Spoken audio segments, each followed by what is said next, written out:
Hi everyone, मैं प्रिया और अपने चैनल पर आप सभी का स्वागत करती हूँ। चलिए तो देखिए दोस्तों, आज हम महाभारत के बारे में जानेंगे।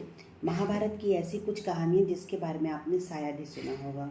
तो देखिए, महाभारत एक बहुत ही सुंदर धर्म की रक्षा करने वाला एक महाकाव्य ग्रंथ है दोस्तों, है ना।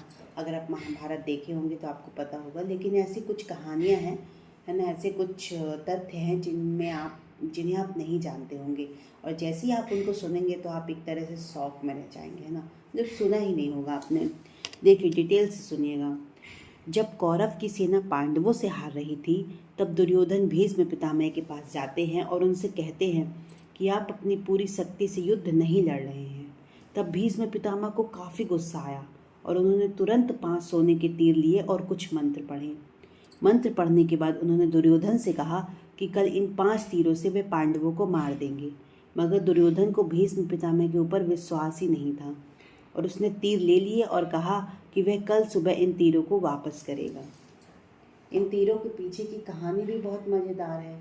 भगवान कृष्ण को जब तीरों के बारे में पता चला तो उन्होंने अर्जुन को बुलाया और कहा कि तुम दुर्योधन के पास जाओ और 5 तीर मांग लो। दुर्योधन की जान तुमने एक बार गंधर्व से बचाई थी, इसके बदले उसने क्या कहा था कि कोई एक चीज़ जान बचाने के लिए मांग लो। समय आ गया है, अब तो मुझ 5 सोने के तीर को मांग लो। अर्जुन दुर्योधन के पास गया और वो तीर मांग लिया।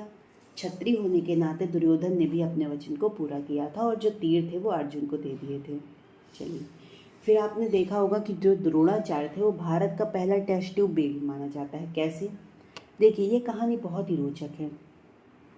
जो द्रोणाचार्य के पिता महर्षि भारद्वाज थे, उनकी एक माता एक अप्सरा थी। दरअसल एक शाम भारद्वाज शाम में गंगा नहाने गए थे। उन्हें वहाँ एक अप्सरा नहाती हुई दिखाई दी। उसकी सुंदरता को देख ऋषि मंत्रमुग्ध हो गए और उसने शरीर से शुक्राणु निकला, जिससे ऋषि ने एक मिट्टी के बर्तन पर जमा कर दिया था और अंधेरे में रख दिया। इससे ही कहते हैं कि द्रोणाचार्य का जन्म हुआ था। फिर देखिए, जब पांडवों के पिता मतलब पांडु मरने के करीब थे तो उन्होंने अपने पुत्रों से कहा कि बुद्धिमान बनने और ज्ञान हासिल करने के लिए वे उनका मस्तिष्क खा जाएं। केवल सहदेव ने उनकी यह इच्छा पूरी की थी और उनके मस्तिष्क को खा लिए थे। पहली बार खाने से उनके दुनिया में हो चुकी चीज़ों के बारे में जानकारी मिली थी और दूसरी बार खाने से उनके वर्तमान में जो भी घट रही थी चीज़ें उनके बारे में पता चला। तीसरी बार खाने से उन्हें भविष्य में क्या होने वाला है उसकी जानकारी मिली। ठीक है, फिर देखिए, अब देखिएगा, जो अभिमन्यु की पत्नी वत्सला थी, है ना, वो किसकी? बलराम की बेटी थी। बलराम चाहते थे कि जो वत्सला की शादी है वो दुर्योधन के बेटे लक्ष्मण से हो। तो वत्सला और अभिमन्यु एक दूसरे से बहुत प्यार करते थे। अभिमन्यु ने वत्सला को पाने के लिए घटोत्कच की मदद ली और घटोत्कच ने लक्ष्मण को इतना ज़्यादा डराया कि उसने कसम खा ली कि वह पूरी जिंदगी शादी ही नहीं करेगा, है ना। फिर देखिए, आपने देखा होगा कि जो अर्जुन के बेटे थे इरावन, है ना, उन्होंने अपने पिता की जीत के लिए खुद की बलि दी थी। कैसे? बलि देने से पहले उनकी अंतिम इच्छा थी कि वे मरने से पहले शादी कर लें, मगर इस शादी के लिए कोई भी लड़की तैयार नहीं थी, क्योंकि शादी के तुरंत बाद उसके पति को मरना था। इसलिए इस स्थिति में क्या किया, भगवान कृष्ण ने मोहिनी का रूप लिया और इरावन से न केवल शादी की बल्कि एक पत्नी की तरह उन्हें विदा करके रोए भी थे। कितना सुंदर रोचक रहस्य है। फिर देखिए, सहदेव, जो अपने पिता का मस्तिष्क खाकर बुद्धिमान तो बन गए थे और उसमें भविष्य देखने की क्षमता भी थी।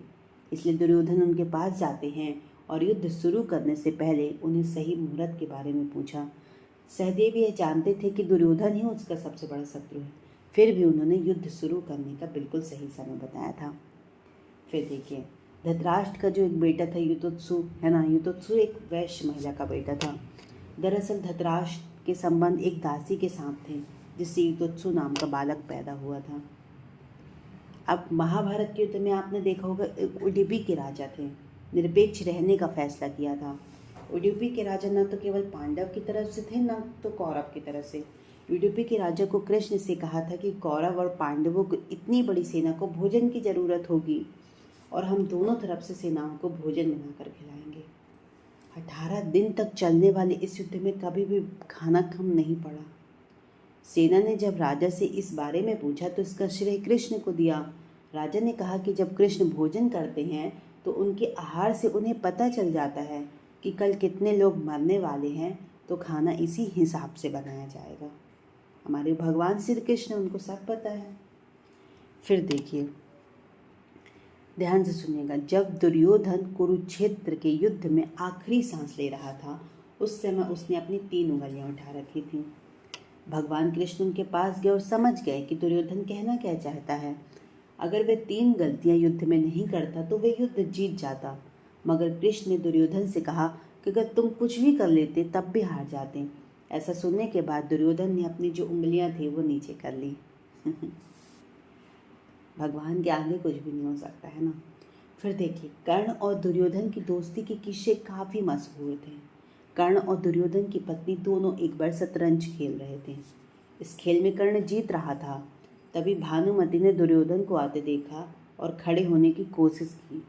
दुर्योधन के आने के बारे में कर्ण को पता नहीं था, इसलिए जैसे ही भानुमति ने उठने की कोशिश की, कर्ण ने उन्हें पकड़ना चाहा। भानुमति के बदले उसके मोतियों की माला उसके हाथ में आकर टूट गई। दुर्योधन तब तक मतलब कमरे में आ चुका था। दुर्योधन को देखकर भानुमति और जो कर्ण थे वो दोनों डर गए कि कहीं दुर्योधन को कहीं कुछ गलत न शक हो जाए।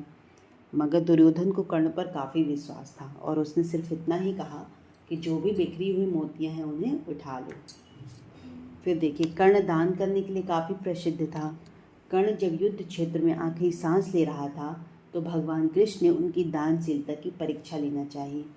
वे गरीब ब्राह्मण बनकर कर्ण के पास गए और कहा कि तुम्हारे बारे में काफ़ी सुना है और तुमसे मुझे अभी कुछ उपहार चाहिए। कर्ण ने उत्तर में कहा कि आप जो भी चाहें मांग लें। ब्राह्मण ने सोना मांगा। कर्ण ने कहा कि सोना तो उसके दांत में है और आप उसे ले सकते हैं। ब्राह्मण ने जवाब दिया कि मैं इतना कायर नहीं हूँ कि अब तुम्हारे जाकर दांत तोड़ूं। कर्ण ने तब एक पत्थर उठाया और अपने दांत तोड़ दिए। ब्राह्मण ने इसे भी लेने से इनकार करते हुए कहा कि खून से सना हुआ यह सोना वह नहीं ले सकता। कर्ण ने इसके बाद एक बाण उठाया और आसमान की तरफ चलाया। इसके बाद भारी बारिश होने लगी और जो था दांत धुल गया और कर्ण ने उस दांत को ब्राह्मण को दे दिया। वो ब्राह्मण कोई और नहीं, भगवान श्री कृष्ण थे और भगवान श्री कृष्ण ने उन्हें कुछ वरदान मांगने को कहा था जो कि कर्ण ने मांगे थे। चलिए देखिए दोस्तों, हमने आपको महाभारत का बहुत ही सुंदर और अनूठा रहस्य बताया है। आई होप आपको बहुत पसंद आया होगा। देखिए, सबसे पहली बात ये कि भगवान कृष्ण जिस भी पक्ष में रहेंगे वो पक्ष जीतना स्वाभाविक था। क्यों? क्योंकि जो भगवान श्री कृष्ण थे वो राय दे रहे थे, वो रास्ता दिखा रहे थे कि अब आपको कैसा क्या करना है। चलिए, तो देखिए दोस्तों, हमने बहुत ही सुंदर रोचक रहस्य आपके साथ साझा किया। आई होप आपको बहुत पसंद आया होगा। तो ज़्यादा से ज़्यादा हमारे इस वीडियोस को शेयर करें और हमारे चैनल को सब्सक्राइब भी करें। थैंक यू सो मच हमारी इस वीडियो को देखने के लिए और बाय बाय। जय श्री कृष्णा, जय श्री राम।